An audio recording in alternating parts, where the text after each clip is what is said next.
Bueno, yo supongo que cuando les llegue este video ya va a ser buenas tardes, queridos estudiantes de la sección número 1 de la carrera de nutrición. Como saben, este video tiene que ver con la asignatura de psicología y tiene que retomar, o tenemos que retomar lo que estábamos viendo en la clase anterior. Antes de eso, espero que a todos ustedes les haya llegado la evaluación. Hasta ahora solo tengo una persona extraviada o que no me ha podido entregar su trabajo o no me lo ha podido hacer llegar, pero espero que se solucione. Como siempre, intenté dentro de lo posible y con una rúbrica ser lo más objetivo posible. Eso es casi imposible. No siempre uno llega a niveles de objetividad exacto. Por tanto, si alguno de ustedes cree que cometí algún error en la evaluación o que hay un elemento que pueda releer para discutir en relación a su nota, no hay ningún problema. Ustedes me escriben un mail y lo voy a estar revisando, ya que me parece que es un derecho básico que tienen todos los estudiantes. Dicho eso, intenté explicar de la mejor manera posible el por qué o qué elemento utilicé para colocar la nota, qué elementos son mejorables. Así que espero que dentro de todo, más allá de que por supuesto la gente que tuvo peor calificación que otra va a considerar que a lo mejor no es tan justo su nota, pero que dentro de lo posible crean que las notas que coloqué tenían elementos importantes de justificación en lo que se realizó. Dicho eso, vamos a retomar la clase anterior que hacía relación con el trabajo en grupo, el trabajo en salud primaria, sobre todo desde un enfoque preventivo y promocional en salud. Ahora quizás no fui tan claro, revisando un poco, uno siempre tiene que revisar sus prácticas, de por qué es relevante este elemento. Y aquí me voy a detener un segundo, porque me parece que el tema de lo que tiene que ver con el trabajo comunitario es muy relevante porque es la base del modelo de salud a nivel nacional. O sea, para que funcione bien un hospital, tiene que existir una muy buena atención primaria, entendiendo que el hospital es el nivel terciario de atención de salud.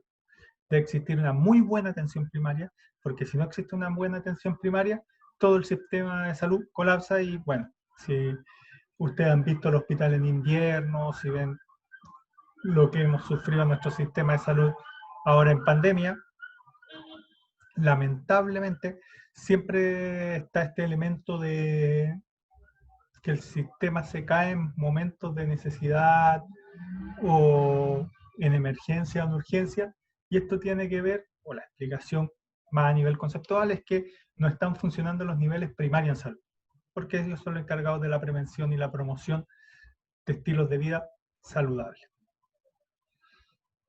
Como es un elemento básico, hace muchos años que los servicios de salud gastan millones y millones y millones de pesos en capacitar a su personal para que logre adquirir estos conocimientos. De hecho, más siendo bien claro con ustedes, yo tengo 36 años y hace 10 años tengo una consultora con un grupo de amigos, algunos más de edad, otros más jóvenes, y hemos trabajado en este tema. Nos han contratado en todo Chile para hablar de este tema. Tengo la suerte de conocer desde Arica hasta Quellón, trabajando el tema de salud primaria, salud comunitaria, el enfoque comunitario en salud. Otros compañeros pudieron incluso viajar hasta Aysén, o sea, de las 15 regiones de Chile hemos estado, si no me equivoco, en 12. La verdad que son 16, perdón, 16. Considerando Santiago, son 16 y hemos estado en 12. Hemos recorrido casi todo Chile. Quizás me equivoco, 13. Pero bueno, detalle. Entonces, cuando les digo que los servicios de salud gastan millones, porque en verdad por una capacitación en relación a salud comunitaria de 2 días, pagan mucho dinero porque se entiende que son destrezas, habilidades y competencias que debiesen tener. Entonces, al estar viendo y estar haciendo este pequeño repaso, cuando ustedes se están formando como nutricionistas, me estoy enfocando en que ustedes adquieran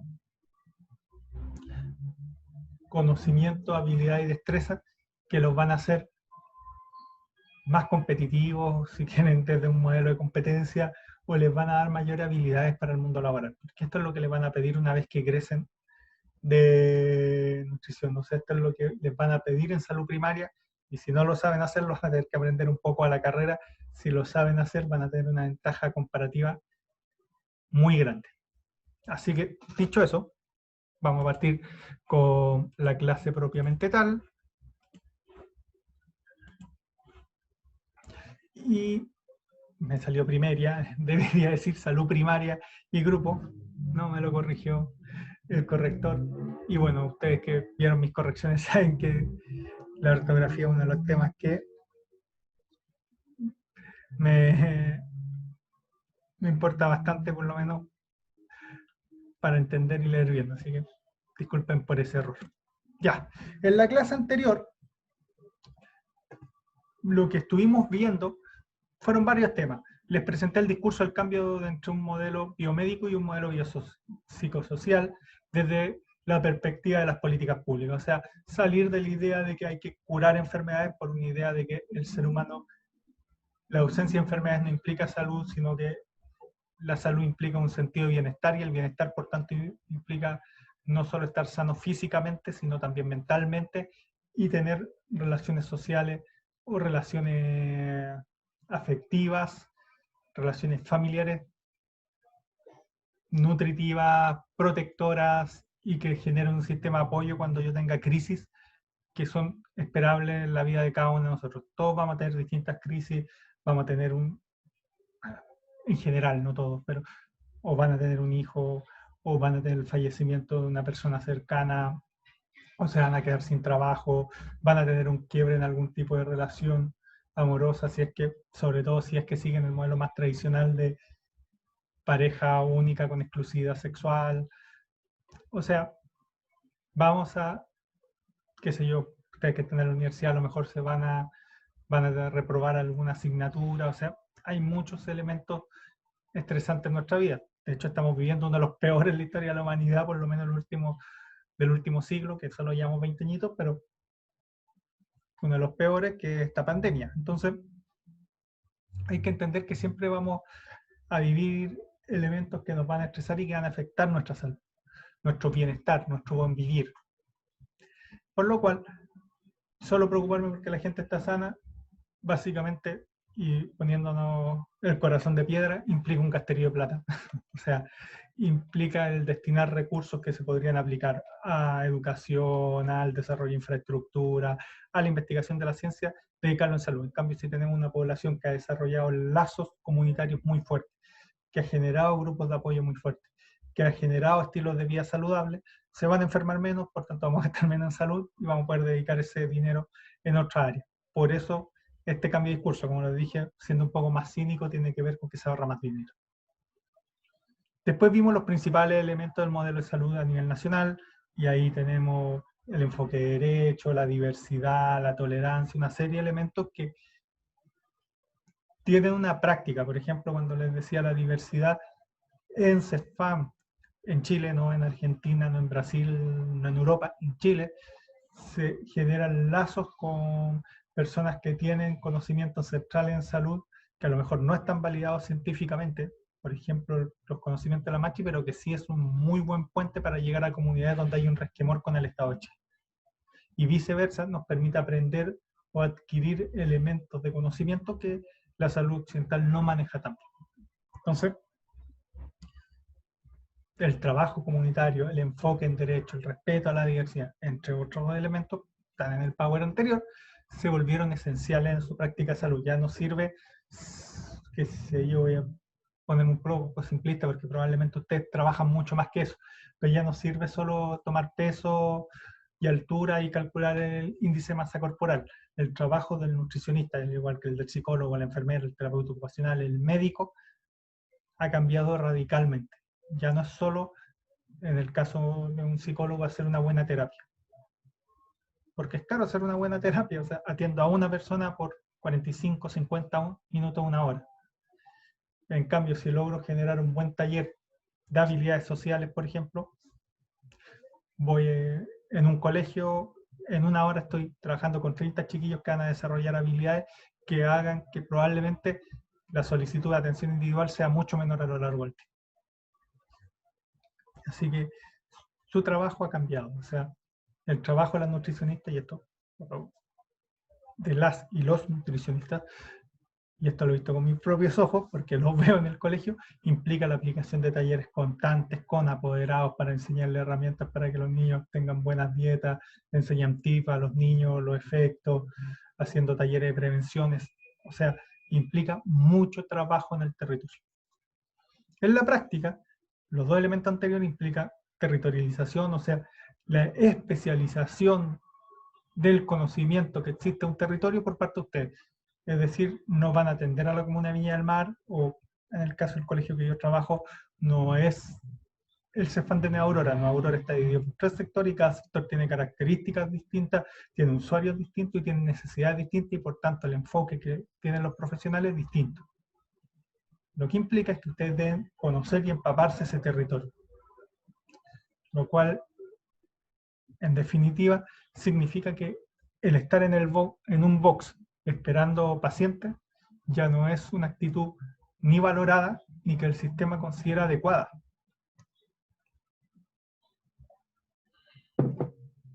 También el trabajo comunitario, y eso implica conocer las comunidades, conocer los actores principales de esas comunidades, sean institucionales, no institucionales, conocer cuáles son sus necesidades, su grupo o sus focos de atención. Es muy distinto trabajar con qué sé yo, un club de taller de tango donde a lo mejor, aquí puede que sea un poco caricaturesco, pero para que se entienda mejor el ejemplo, donde la mayoría pueden ser personas de la tercera edad los que van a ese taller, entonces sus necesidades de salud son muy distintas que si ustedes trabajan con un taller de hip hop, donde la mayor parte de los que van son adolescentes o adultos jóvenes y donde sus necesidades de salud son otras. Para ponernos más caricaturesco, probablemente las personas de la tercera edad tengan problemas renales, tengan problemas de hipertensión, diabetes y otros elementos que están asociados a una mayor edad o a dietas ricas en sal y azúcar, lo que agravan esos problemas, con jóvenes y adolescentes donde a lo mejor las problemáticas, recuerden, caricatura, no, no es que yo crea esto, está mucho más ligado al consumo de alcohol y otras drogas, que puede estar a conductas de riesgo tanto en lo alimentario, qué sé yo, periodos donde no se comen en todo el día y después se pegan atracones para llenarse por las 2 o 15 horas que estuvieron sin consumir alimentos con alto contenido graso. Entonces, son necesidades distintas y son realidades totalmente distintas. Lo que implica, en definitiva, trabajo en grupo. Saber manejarse en grupo, tener herramientas, saber que tienen que hacer, tienen que tener un momento de activación, tienen que tener un momento de desarrollo y tienen que tener un cierre. Y el momento de desarrollo no es el mismo en la sesión 1, donde probablemente se apliquen acciones de conocimiento e interacción en el grupo, al medio, donde normalmente ahí se aplican acciones o dinámicas más enfocadas en una reflexión más profunda, de cuestionamiento, de choque con tus propios intereses o creencias para lograr cambios, para hacer finalmente en un taller de 10 sesiones, por ejemplo, las últimas 2 o 3 sesiones ya más de cierre del grupo, preparación para el cierre, término, ser capaz de decirle algo bonito al otro. O sea, el trabajo en grupo tiene una serie de normas, técnicas y formas que son complejas y que espero verlo en la próxima clase para ayudarlo en su futuro laboral. Por último, un enfoque en prevención y promoción, entendiendo la diferencia bien grande que prevención detecta factores de riesgo y trabaja sobre ellos. O sea, por ejemplo, en Chile las campañas más enfocadas en este aspecto han tenido que ver con el conducir bajo el efecto del alcohol. El alcohol produce muchos efectos, no solo el que la gente se le ocurra conducir después de un consumo agudo, con sus sentidos nublados, con todos los efectos que produce el alcohol en el cuerpo, pero el que causa más muerte. Entonces nos enfocamos en ese factor de riesgo y en general esas campañas están dirigidas a la población adolescente, adulto joven, hasta los 35, 40 años. No quiere decir que las personas de 50, 60 no consuman alcohol y no, muchas veces no manejen, pero donde está enfocado es en ese grupo porque es considerado el de riesgo. Lo mismo las campañas de prevención del SIDA. Probablemente un hombre de 50, 60 años o una mujer de 50, 60 años tiene sexo sin protección, sin usar preservativo. Pero la verdad es que para la política pública no son un grupo ya perdido, por así decirlo, y a los que hay que salvar son a los jóvenes. Entonces, la preocupación y las campañas se han enfocado en ese grupo en particular. Y distintos temas, o sea, por ejemplo, los de alimentación saludable, cada vez están a más temprana edad. O sea, pedirle a una persona de 21 años que deje de consumir grasa saturada es posible. Pero en general tiene pronóstico malo, por eso tiene un mal pronóstico, tiene un pronóstico de que el impacto va a ser muy bajo. En cambio, si va a un colegio y agarra a los niños desde los 4 o 5 años y logra armar pautas para las colaciones saludables desde prekinder, los efectos a mediano y largo plazo son mucho más duraderos y su impacto es mayor. También vimos la teoría del estrés psicosocial, que plantea más o menos lo que le dije al principio de esta presentación, que tiene que ver con que todos tenemos habilidades de afrontamiento de los problemas y en general la mayor parte de nosotros, si no todos los que están en esta clase, tienen muy buenas estrategias de afrontamiento de las situaciones difíciles en la vida. Pero hay ciertas situaciones que no somos capaces de resolver bien y ahí necesitamos a la familia, a los amigos, la red comunitaria.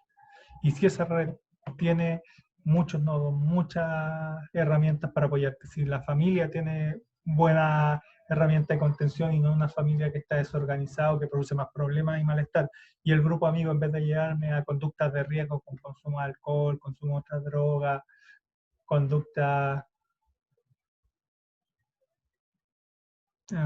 arriesgada o qué sé yo, ya vamos a jugar a las carreras de autos conduciendo a 180 por hora. Por ejemplo, si mi grupo de pares, en vez de eso, evita o me protege de cualquier factor de riesgo, si he consumido alcohol, en vez de irse y dejarme tirado, se quedan conmigo y me cuidan cuando he tenido un consumo agudo, no vamos a tener mayores problemas. Nuestros problemas probablemente sean bien contenidos tanto a nivel individual o a nivel grupal, pero cuando ni el grupo tiene las herramientas para apoyarte, ni la estrategia de afrontamiento me están dando resultados, es cuando se produce una situación de quiebra y necesito ayuda de la institución de salud.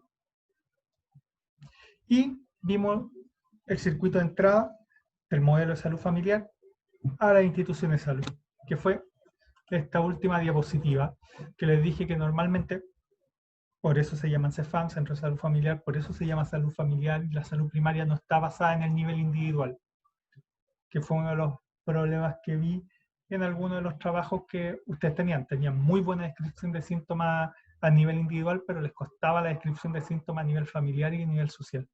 Y todo nuestro sistema de salud, o por lo menos toda la atención primaria de nuestro sistema de salud, ya no está basado en criterios individuales, sino en criterios familiares y sociales. Ese tip para la segunda parte del trabajo. Entonces, cuando la familia se enfrenta a una situación de quiebre, por muy malo que sea un papá, si no es ciego, o sea, si una hija baja 30 kilos, se dan cuenta. Por último, el hermano sapo, perdón, el hermano más chismoso, o los amigos, alguien se da cuenta. En el colegio los profesores no son ciegos, o sea, tengo que estar en un sistema muy malo y muy negligente para que ni al colegio nadie se dé cuenta que me está pasando algo, ni de mi hermano, si es que tengo hermanos, se den cuenta que me está pasando algo, ni mis padres. Bueno, normalmente puede ser solo la madre por el tipo de familia que tenemos en Chile, o un familiar se dé cuenta que me está pasando algo muy difícil. En general, la mayoría de los problemas alimenticios, sobre todo, todos estos trastornos tienen, los primeros en darse cuenta o son el colegio, son familiares, son los mismos padres, se dan cuenta que algo le está pasando al hijo y no saben cómo llevarlo, y muchas veces se ignora, se invisibilizan, no porque no sepan que está pasando algo grave, sino porque no tienen herramientas para afrontarlo. Se define el problema, como les dije la semana pasada, esa definición es desde las concepciones. Si en mi familia no hay, si en mi familia hubiese un nutricionista o una nutricionista y alguien está sufriendo trastorno alimentario, sería fácil detectarlo. Sería fácil darle un nombre y sería fácil darle un diagnóstico. En general, como en mi familia no hay, uno se arregla, o está muy flaquito, o está muy gordito, a lo mejor le está fallando el hígado, lo ojearon, y todas esas creencias populares que pueden estar en relación a la alimentación de una persona. Se generan estrategias,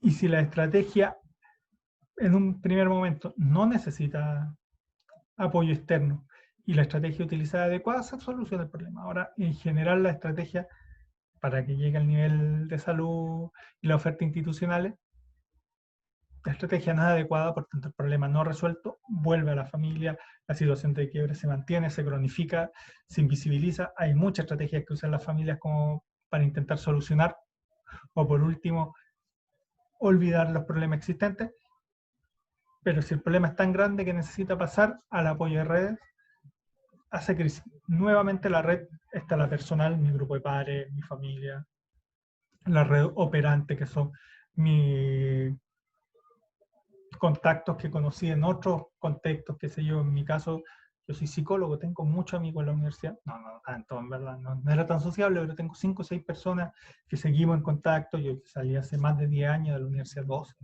12 años de la universidad, entonces mantengo contacto hace 12 años con personas, qué sé yo, tengo una amiga que trabaja en gendarmería, otro que en un Cefam en el sur, otro en el servicio de salud del sur, otro que trabaja para fiscalía, entonces tengo una red operante, porque probablemente en mi caso yo he tenido que hacer denuncia por violencia intrafamiliar o por abuso sexual y como tenía un compañero que trabaja con víctimas en fiscalía, le preguntaba cuáles eran los mejores caminos y él me enseñó muchas herramientas que yo no tenía desde la práctica. Entonces, a eso se refiere con red operante, personas que te pueden dar herramientas en tu grupo cercano, pero que sus relaciones no son necesariamente afectivas. Puede estar el componente afectivo, pero además tienen herramientas que podríamos decir más a nivel cognitivo. Y finalmente está la red comunitaria, que puede ser, en mi caso, por ejemplo, yo juego fútbol con un equipo, bueno, este año no hemos jugado nada, pero tenemos un equipo y vamos a campeonato. Para otra persona puede ser un grupo de yoga, puede ser una junta de vecinos, puede ser un club de lectura. Yo hace muchos años tuve una pareja que jugaba rol y tenían un grupo de rol y un Facebook y tenían integrantes. Era un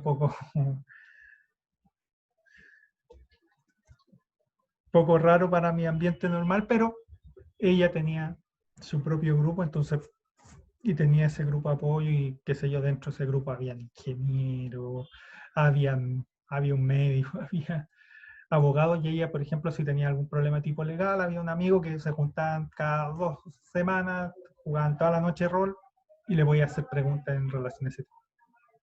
Entonces, en ese sentido, a eso se refiere con la red comunitaria que también entrega herramientas y tiene un enfoque más en relación a las diferencias que tiene cada persona. Yo no, probablemente a esta edad no entraría a un club de tan, pero sí un club deportivo. Pero son los intereses personales los que van cambiando. Definición del problema y probablemente como hay muchas mejores herramientas y una mucho mejor definición del problema, se generan nuevamente estrategias. Si esta estrategia y el sistema de apoyo es competente, se soluciona el problema, si no, caemos en el ámbito de la oferta institucional, salud, educación, asistencia judicial. Y ahora, el mismo Power, pero ¿qué pasa en las redes institucionales? Uno en general, me cambiaron las flechitas, parece que no guarda bien. En general los programas de salud tienen mucho ámbito, porque es muy distinto entrar a un programa de salud porque tengo un pequeño sobrepeso que me detectaron en un EMPA, a que entro al sistema de salud porque, estoy pensando en los casos que me toca a mí en el colegio, un niño llegó con un brazo quebrado por violencia intrafamiliar. entran los dos por salud, pero su desarrollo, los programas, son totalmente distintos. De hecho, hay una evaluación inicial del problema. No es si un niño de 6 años se quiebra el brazo, probablemente el médico no va a decir simplemente trauma con ruptura no, tibia, perdón, iba a decir, del radio y el cúbito. No, o sea, va a indagar si hay moretones, si hay historia de golpes, porque probablemente si no es una caída limpia, en general implique posibilidad de violencia intrafamiliar. Eso implica conocer del tema, no es simplemente yo no soy a un niño llega con bajo índice de masa corporal, por tanto mejorar la dieta. En su caso, como nutricionista, si un niño de 6 años llega con un bajo índice, van a hacer exámenes para ver si tiene algún problema asociado que explique esto, o preocuparse porque a lo mejor hay negligencia a nivel familiar, la alimentación, o hay problemas socioeconómicos, simplemente la familia no tiene plata para darle una mejor alimentación. Por tanto, cuando hablamos de la evaluación del problema, hablamos de un proceso más profundo que ver simplemente los síntomas individuales. Por eso, a algunos grupos les bajé la nota, porque cuando yo veo la problemática tengo que analizar los elementos que están a la base, no solo ver si el índice de masa corporal es adecuado, bajo o alto, no solo ver en el caso del psicólogo si tiene elementos que puede hablar de un trastorno ansioso, trastorno depresivo, si hay insomnio, si pesadilla, o sea, tengo que ir, qué elementos pueden estar explicando la pesadilla. Nuevamente, experiencia del colegio, yo tenía una chiquilla que la mamá me pide ayuda porque tenía pesadilla, dormía muy mal. Claro, voy indagando y la familia sigue siendo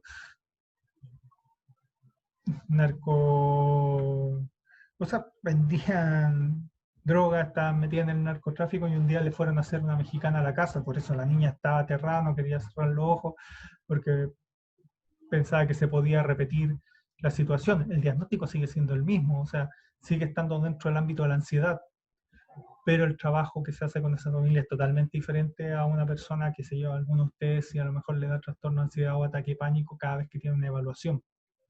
Hay una diferencia radical en cómo se afronta ese tema, siendo el diagnóstico el mismo. Por eso son tan importantes los antecedentes familiares y sociales. Porque aparte puedo detectar recursos. O sea, yo a esa familia no le podía cambiar su sustento, más allá de que es ilegal y hay una alta probabilidad o que la madre o el padre alguna vez terminen presos.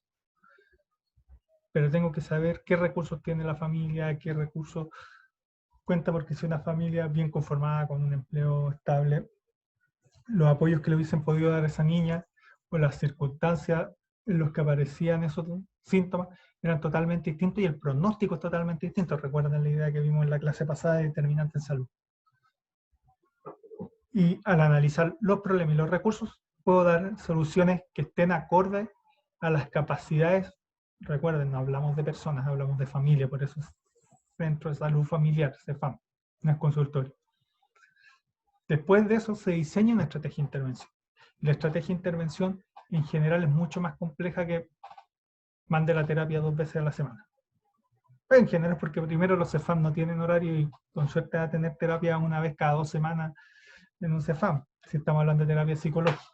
Por tanto, implica generar un plan de acción mucho más complejo. O sea, en el trabajo que yo he podido ver de las nutricionistas, porque son por lo menos las que conozco, son 2 chiquillas que trabajan en el consultorio, no es solo la atención del día en el box, sino que implica la generación de una minuta, hacer un seguimiento, poner objetivos de corto, mediano y largo plazo, hacer sugerencias en relación a los ingresos de la persona. Se implica un trabajo mucho más, no es una palabra que me guste tanto, pero que ya está más validado, un enfoque holístico de la realidad.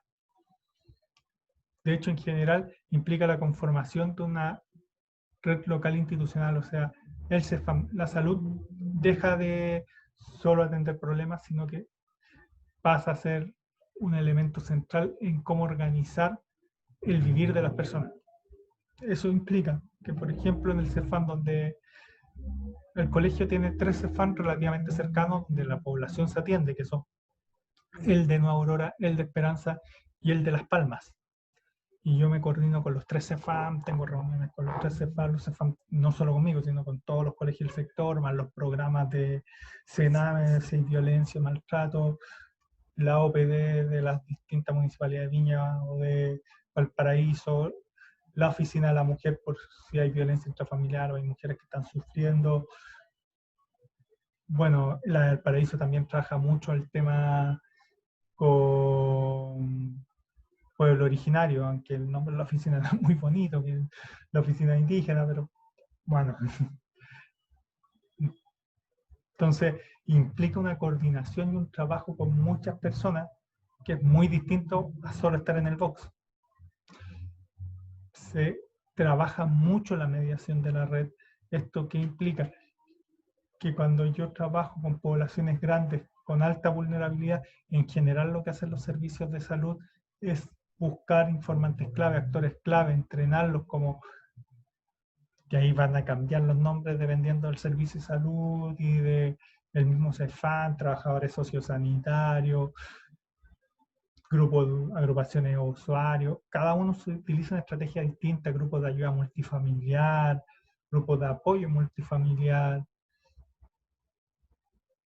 Existe una serie de formas en que los centros de salud utilizan el conocimiento, las herramientas que tiene el territorio para poder monitorear, porque una persona, por ejemplo, que tiene problemas alimenticios graves por drogodependencia, que ha logrado, se sometió a una desintoxicación en droga. Y a partir de eso, vuelve a su mismo ambiente, se necesita un proceso de apoyo constante porque siguen los amigos, siguen las redes de venta y tráfico de droga en ese territorio, por tanto, la necesidad de apoyo en situaciones estresantes como volver a juntarse con las personas que antes se juntaba, que al final implicaba o que podría implicar volver a consumir droga, tiene que cambiar o debe ser apoyado para no recaer. Entonces, es un trabajo mucho más amplio que el solo hecho de conseguir que entre a un hospital para una desintoxicación obligatoria. El trabajo es más amplio, implica más personas, implica más recursos, implica más trabajo. Pero al ser más amplio, también implica o necesita de la comunidad para funcionar. Ustedes solo como profesionales no tienen, sus posibilidades de incidencia son muy bajas. Ustedes con la comunidad, desarrollando la herramienta de la comunidad, les facilita el trabajo. Y cuando, por ejemplo, a mí me llamó, de hecho, ayer, la encargada de vacunación del CEFAM de Nueva Aurora, si podíamos vacunar, nosotros tenemos muy buena relación, la instalación del colegio ya está a su disposición, le entregamos la lista de todos los niños, todos los RUT, estamos haciendo, por así decirlo, el llamado, la convocatoria, y probablemente, por nuestra experiencia anteriores, vayan todos los niños que se tienen que vacunar. Entonces, el apoyo que nos han dado es retribuido y eso les facilita el trabajo, porque si no tendrían que llamar a una por una de esas personas por teléfono, deberían darle una hora, recuperar a las personas que no van ese día, y es mucho trabajo para el solo el CEFAM. Si se apoya con el conocimiento que tiene, en este caso el colegio, se les facilita el trabajo, cumplen las metas, logran vacunar a casi toda la población infanto-juvenil con las distintas vacunas que se ponen en esta época, que va desde el tétano hasta la influenza, y en definitiva se logra el objetivo, que es tener una población más sana. Entonces, este modelo le pedí prestado esta lámina. Hay 2 láminas que pedí prestada a un amigo. La primera es esto. Este es el modelo ecológico hecho imagen. O sea, yo estoy individualmente, está mi diferencia de género y mis diferencias individuales. En mi grupo más cercano están los amigos, los padres, los hermanos, los profesores, el grupo de pares, donde hay lugar de trabajo, lugar de diversión, el colegio, el barrio, y eso está atravesado por elementos mucho más estructurales. O sea, nivel individual, nivel familiar o microsocial, macrosocial, y ya estamos hablando nivel comunitario, perdón, y el macro social, donde entran las políticas públicas, la violencia, los estrés, la pobreza, los medios de comunicación, y donde todo eso nos afecta en el día a día. Este es el modelo comunitario. Entonces yo no solo puedo incidir a nivel individual, tengo que intentar y trabajar en el grupo primario, familia, grupo de pares, porque no me sirve de nada trabajar muy bien con un chiquillo que no consuma droga y alcohol si todo el grupo de pares está consumiendo droga y alcohol, porque ya está más que comprobado que los primeros consumos comienzan con imitación con el grupo de pares. Entonces, si trabajo bien con un colegio y desde los 4 o 5 años les voy mostrando los efectos, les voy diciendo que es malo, probablemente a los 15, 16 el número de niños que quiera consumir droga y alcohol va a ser mucho más bajo y por tanto la posibilidad de que alguno llegue a un consumo agudo grave para su salud, que implica atención en la salud primaria, secundaria y terciaria, va a ser menor y por tanto los gastos en salud, que es lo que le interesa al que programa políticas públicas, va a ser mucho menor. Ya, ahora vamos a ver los modelos de intervención. O sea, todo lo que he dicho tiene distintos elementos. Esta es más mía, más cuadrada. Intenté ponerle color, pero para que diferencien un poco cuando el trabajo lo hace un amigo, cuando lo hago yo. Yo trabajo más con colores primarios. Pero aquí me voy a basar en el libro de Alfaro, que él definió 3 modelos de intervención psicosocial, biopsicosocial, para las políticas en salud, para las políticas sociales en salud. Tenemos algunas diferencias, por ejemplo, él habla que el modelo más latinoamericano de trabajo comunitario es muy parecido al modelo europeo y él le llama amplificación sociocultural y ahí tenemos una diferencia radical, creo que hay una diferencia, pero ese es más un tema técnico, pero hay 3 modelos en salud que después, y lo vamos a ver en la siguiente lámina, implican un rol muy distinto de ustedes frente a la comunidad. Epistemológicamente hablando, usando Alfaro, como yo dije, ya tengo algunos reparos con su modelo, pero el modelo más usado en Chile, por tanto, el que les voy a presentar, hay 3 modelos. Uno desde la psicología social cognitiva, Bandura, autores más clásicos, que básicamente mostraron que existe algo que se llama aprendizaje vicario. Un poco, permítanme este paréntesis, la psicología conductista plantea que nosotros, y todos los seres vivos, no nosotros nomás, todos los seres vivos aprendíamos como los ratones con los que ellos experimentaban. Por ejemplo, lo ponían en un laberinto tremendo y le enseñaban al ratoncito que si iba a la izquierda le dan comida, si iba a la derecha lo dejaban sin nada, entonces el ratoncito aprendía a irse a la izquierda. Y así, condicionando poco a poco y dando premios poco a poco, el ratón aprendía inmediatamente el camino de salida y con tal de conseguir un pellet de comida, era capaz de pasar por laberintos gigantescos, meterse al agua, salir al agua, pasar por un alambrito, hay videos espectaculares de eso, y lograban con eso demostrar que los aprendizajes se concadenan y con eso querían explicar la complejidad del aprendizaje humano.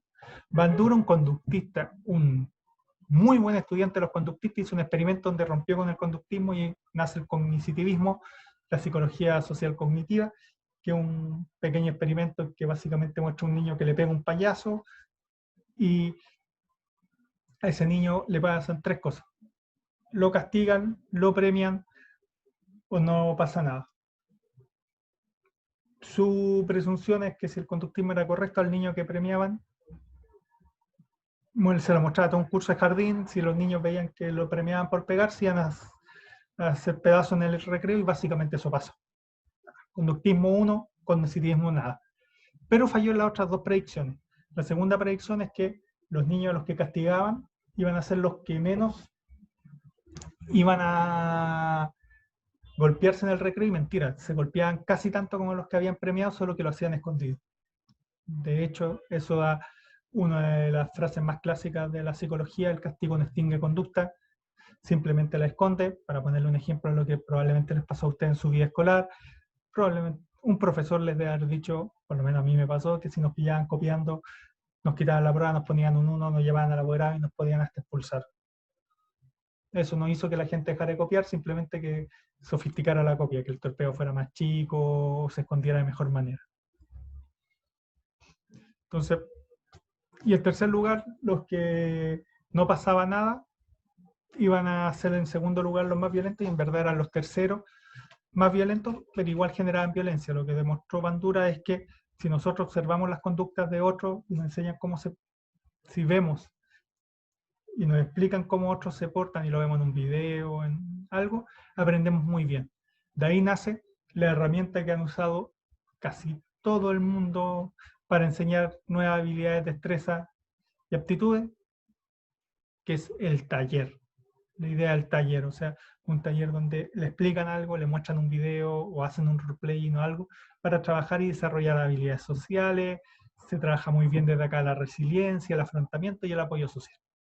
O sea, esto, ojo, como dije, yo trabajo en una consultora que hace esto, lo he visto también de otros. Se le hace un taller para los trabajadores de un CEFAM, donde casi en roleplaying le hacen, qué sé yo, estoy pensando en el SOME. El SOME son las secretarias que reciben a la gente y tienen en general muy mala relación con los médicos, con los profesionales, porque si un profesional falta, por ejemplo, ya, yo tuve un accidente jugando a la pelota, me lesioné, no puedo ir a trabajar mañana, así que cancéleme todas las citas de psicólogo de mañana. A la gente no me va a reclamar a mí como psicólogo, las va a despedazar a ellas.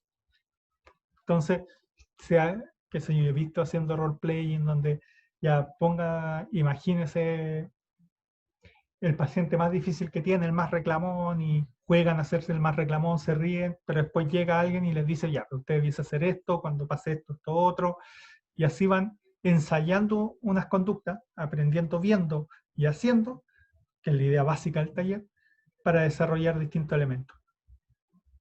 Es el modelo, es un modelo de afrontamiento del problema que tiene que ver con que yo puedo enseñar habilidades a partir de mostrarlas, jugarlas, repetirlas en video, hay una serie. Otro es el enfoque sistémico constructivista y el modelo de redes sociales. ¿Qué quiere decir esto? Que ya mi trabajo no va a ser, qué sé yo, mostrarle un video donde una persona que se alimenta solo de azúcar durante una semana, básicamente que ha hecho una pelota, le saco sangre y está casi diabético, o mostrarle un video donde las personas diabéticas se le están cayendo los dedos porque por la mala circulación de la sangre y los cristales de azúcar le... No. Aquí lo que se basa es en buscar y reforzar tanto sean las habilidades sociales de la red focal, o sea, red primaria. Esto es mucho, por ejemplo, personas con cáncer, enseñarle a la familia a que tenga habilidades para cuidar a esa persona cuando esté en la casa. O personas con enfermedades psiquiátricas más graves, que si yo estoy pensando en una esquizofrenia, cuando estén en la casa, cómo la familia tiene que afrontar los brotes psicóticos, cómo tiene que pedir ayuda, no retenerlo, pero tampoco dejarlo salir, o sea, implica una serie de habilidades muy específicas. A eso se refiere con red focal. Y red abierta tiene que ver con lo que yo les conté hace un rato, lo que hace el CEFAM con el colegio. O sea, cuando tienen que poner vacunas, llaman a los colegios, como antiguamente han hecho mucho trabajo por nosotros, nosotros le devolvemos la mano organizándole todo el proceso de vacunación y que ellos lleguen y tengan que poner las vacunas básicamente y no tengan que estar con temas más específicos como llamar a las personas por teléfono, hacer la convocatoria, definir la sala, el lugar donde hacerlo, porque nosotros le prestamos nuestra infraestructura, nuestra facilidad para llegar a los apoderados, porque ellos antes han hecho muchas otras cosas por nosotros. Eso implica el trabajo en red focal y red abierta, desarrollar habilidades en la red focal, sobre todo en cierto tipo de enfermedades donde se necesita mucho cuidado de la familia y que la familia no tiene por qué saber. O sea, yo no sabría, bueno, algo sé, pero mi familia probablemente no sabría trabajar muy bien con una persona con esquizofrenia. Entonces necesitarían ir a un taller donde le desarrollaran esas habilidades.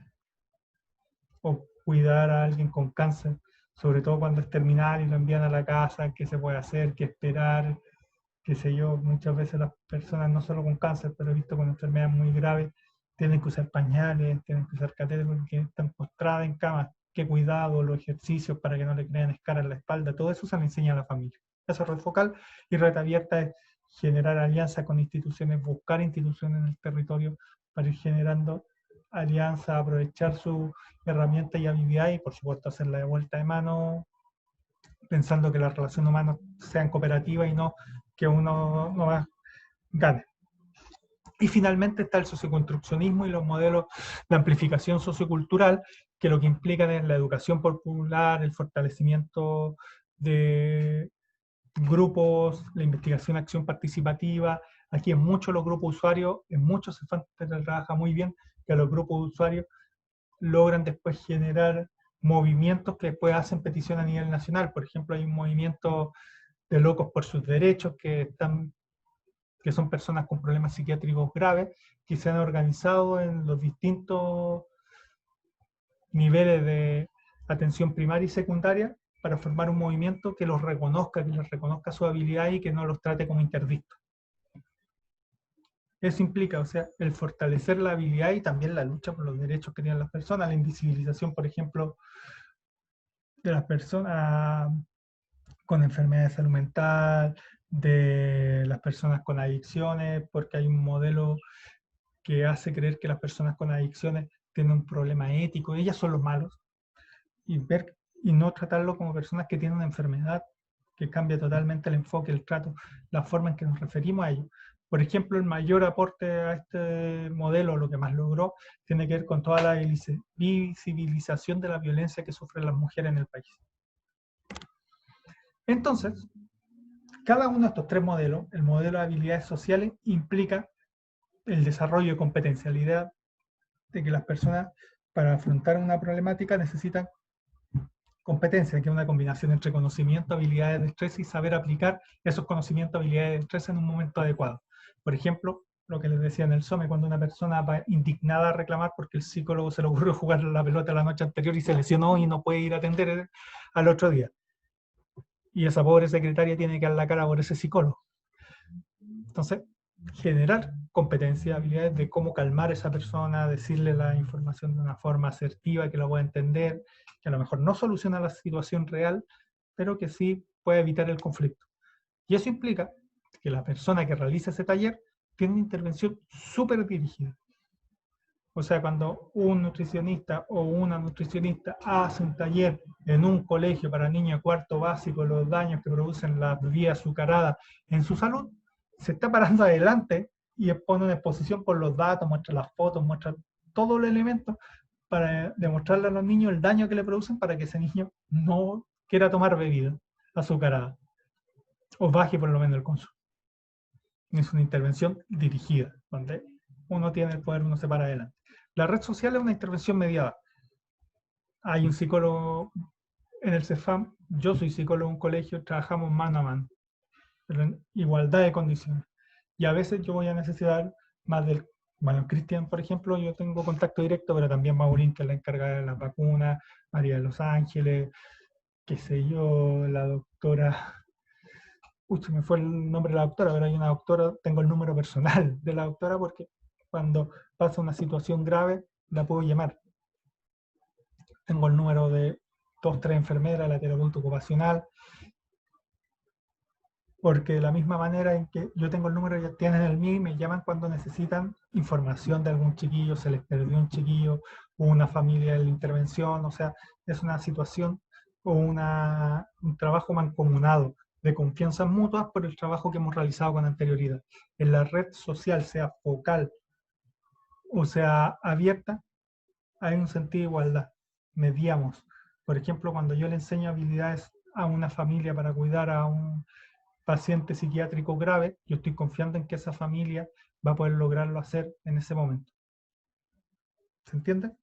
Y finalmente, en la idea de la amplificación sociocultural, en el socioconstruccionismo, la intervención es participativa, plenamente participativa. De hecho, para la próxima clase voy a intentar alcanzar a ver grupos y los niveles de participación para que entendamos qué estamos entendiendo por participación y que es un concepto bastante más complejo que solo pedirle la opinión a las personas. Esto lo voy a pasar un poco más de largo, está más explicado, está más escrito, pero básicamente el proceso de intervención comunitaria implica una fase de diagnóstico, y el diagnóstico la idea es que sea lo más participativo posible, que se diseñe una planificación, y en muchos CEFAM se hacen planificación en conjunto, es decir, usuarios y profesionales planifican lo que van a hacer durante el año y cómo lo van a hacer, la implementación y la ejecución, que en general busca el apoyo de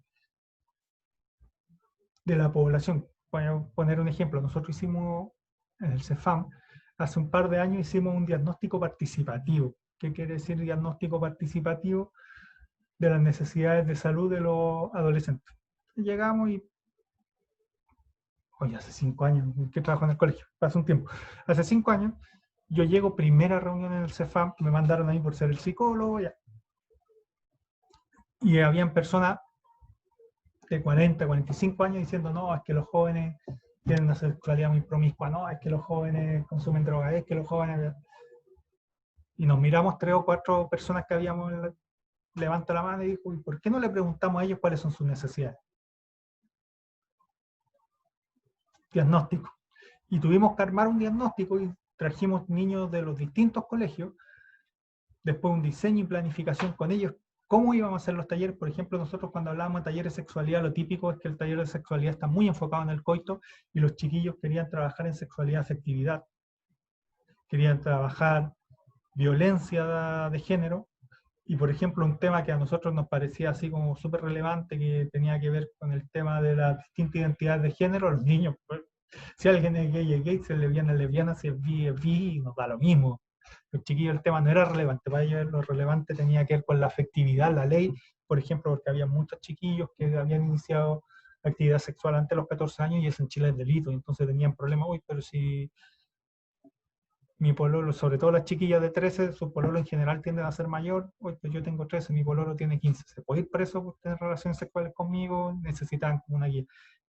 Nos cambiaron toda la planificación de lo que íbamos a hacer y al otro año volvimos a hacer otro taller, pero esta vez la implementación y la ejecución la hicieron chiquillos del primer taller, que ya estaban un poquito más grandes y ya sabían de qué iba, y chiquillos y estudiantes en práctica de una universidad particular de la Quinta Región. Aprovechamos los recursos de la comunidad. Una evaluación en que la evaluación fue entre todos nosotros, o sea, fue con los chiquillos que ellos dijeran que había sido lo bueno, lo malo, y la diseminación, que es una forma elegante de decir que se corra la voz. O sea, este trabajo fue muy valorado, de hecho, el CEFAM logró ganarse unos recursos para grabar el siguiente taller porque fue como considerado una de las buenas prácticas a nivel nacional. Porque se consideró algo que a mí me parecía obvio, pero que parece que no es tan obvio, que es preguntarle a los chiquillos cuáles son las cosas que quieren saber de salud,